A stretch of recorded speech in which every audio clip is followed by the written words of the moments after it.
Hello, this is John Noble, and you're watching Arkham Insider.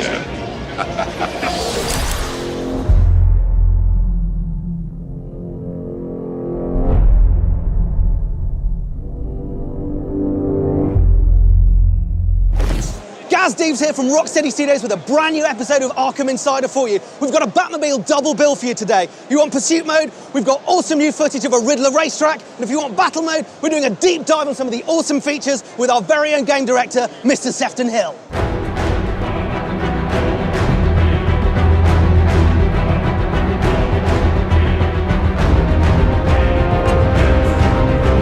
Why don't you tell us why you chose Harley Quinn for your costume? I just love her character. She's a lovable rogue, and she appeals to so many people on so many different levels. She's fun, she's bubbly, she's energetic, and she likes Mr. J.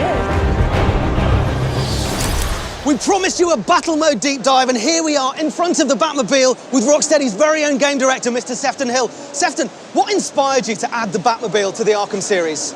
Well, really, we just felt that it was the one thing that we hadn't had a chance to do, was to really deliver the keys to this amazing vehicle, to give the player the freedom of Gotham City as Batman gliding above the streets, but in this awesome, incredible, famous vehicle, give everyone the chance to drive this and really complete that whole Batman experience. One of the things about the Batmobile that we absolutely love is the gadgets. What are the features that we can expect on the Arkham Knight Batmobile? Well, it's an extension of Batman, so it's absolutely full of gadgets in and of itself, and it helps him in every single way. You know, it helps him in combat, it helps you in puzzle solving, it can be controlled remotely. I mean, there's so many things on the car, even starting from the front. Have the power winch here that can be used to pull down objects, to supply power to objects.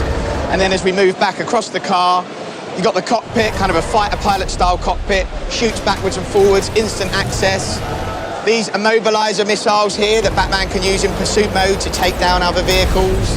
I guess we've missed out these awesome tyres, these omnidirectional tyres which allow the car to move in any direction, be completely and utterly agile when fighting hundreds of tanks throughout the Gotham City streets. There's also a couple of cool new features we've never talked about at all on the Batmobile. One is the EMP, so fitted to the wheels of the car is an EMP device. It's an upgrade that you get as you play through the game. And basically what this allows you to do is temporarily stun any of the Arkham Knight's drone forces. So when you're surrounded, 20 drone tanks, they're all firing at you at once, boom, release the EMP device. It will razzle their attacks for a short period of time. It will fly, incoming missiles will get thrown and miss you. It gives you a little window of opportunity, a little breather while you're fighting all of these tanks.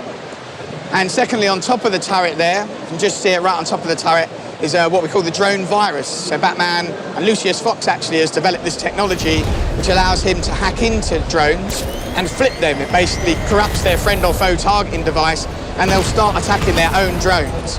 So you're dropping knowledge bombs about the options that we have when we're in control of the Batmobile and in control of Batman. You can take a hit with the Batmobile's heavy armor. You can evade a hit by strafing and using the dodge thrusters. You can disable enemy tanks using the EMP.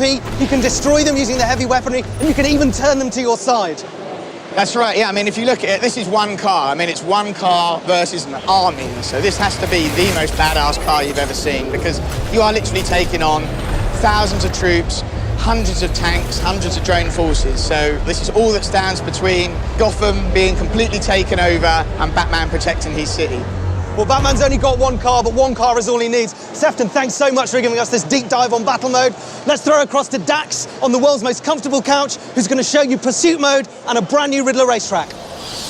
Right on, we are back on the world's most comfortable couch, and we are going deep underground Gotham City, and we're going to look at the threat that Riddler poses in Batman Arkham Knight. I'm joined by Adam and Jody. Adam, you're the designer of these Riddler challenges. We were talking to Ian Ball the other day, and he said these Riddler racetracks are really going to push the Batmobile to its absolute limit, but it's a lot more than that, isn't it? Yeah, they're more than a racetrack. They're more a puzzle. They're a racetrack and a puzzle combined. It's Riddler testing Batman's intelligence, trying to prove that he's more intelligent, and he's testing the Batmobile to its limits. He's trying to test all the abilities. He's trying to prove that he's the superior person. Classic Riddler work. Talk is cheap. Let's have a look at it in action.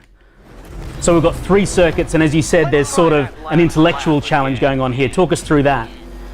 Well, you can control these coloured doors and these coloured walkways, and you can put platforms out in front of yourself. They alternate, so every time you press the button, you're in complete control. Jodie, how, as the environmental artist on this, do you create an environment that feels very authentic to the Riddler? Well, I think the challenge was that... Dude, you were driving up on the wall! Sorry, Jodie, carry on. So unfair. I think the challenge was that they were these massive tracks, and you do loop-the-loops and you drive up the wall. Yeah, which is right really on. cool. And we also need like crazy hazards as well for the Riddler to take out the Batmobile in. So we took it into these big underground caves, and they're all based around Gotham water. So there's dams, there's crazy sewer pipes and everything. And then he's come in and he's bolted on all his Riddler craziness, and there's a lot of like robots lying around that have helped him do it. And Right on, Jodie. What are your driving skills like, though?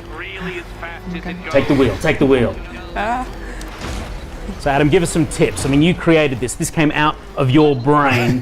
When gamers get their hands on Batman Arkham Knight, what should they be really thinking about when they're taking on Riddler's challenges? Well, they want to use a combination of the drift and the boost. So the boost obviously gives you extra speed. You can use that down the straights to get faster times. You can drift around the corners like Jodie's doing. John, that was awesome. So it's just using those two things, and the Batmobile has a few more abilities we've not mentioned, but it's using those as well. Going straight up onto the wall here to avoid the floor exploding beneath. Yep. Just things like that. And these challenges are getting more and more difficult with each lap, right? Yes, they change each lap, so the layout changes, more and more blocks become available for you to use. It's Riddler getting more and more sadistic with each lap, trying to take you out. Good work, Jodie. Sweet work. And the Batmobile hits insane speeds, right? I mean, so this has got to be massive. Sweet finish, Jodie. Like, what sort of a footprint do they take up? Well, they're like the city, they're enormous. We have to build roads wide enough for the car to fit in and wide enough to drift around, so they take up a huge footprint, they're massive. This game is huge. It is. Adam, Jodie, thank you so much for your time. You guys are critical to finishing out Batman Arkham Knight, right? So I'm not going to take any more of your time. You guys have got to get back into the studio and finish this game. thanks. That was Riddler. We're talking Riddler Caves on Arkham Insider.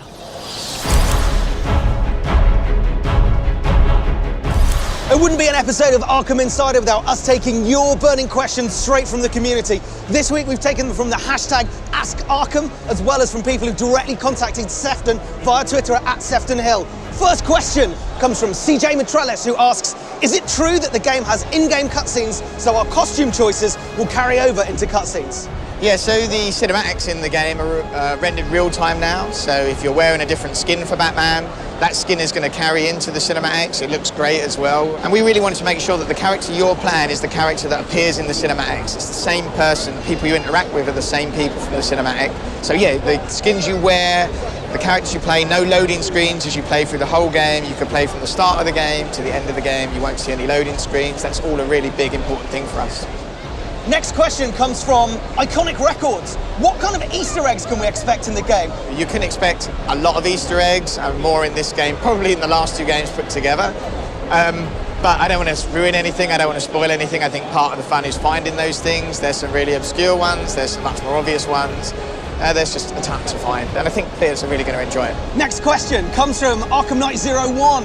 Will New Game Plus be returning with other modes? Yes, so New Game Plus is back. So when you complete the main story, you're going to unlock New Game Plus. And in New Game Plus, you can go in, take all of your XP through, take your gadgets through that you've unlocked, which is a big thing, because that means basically you can then do some of the challenges from earlier on in the game, but with a whole new suite of gadgets that you never had the first time you went in, all the upgrades. And those things are all shared through both playthroughs. So similarly, any Riddler trophies that you found through the game are shared on both playthroughs. So if you played through, you've collected 100 Riddler trophies, you go in New Game Plus, you can go in and collect 100 more. They're shared between both playthroughs when you play through. Next question comes from the Arkham channel. How hard was it to think of new gameplay mechanics for this more experienced Batman from Arkham Knight?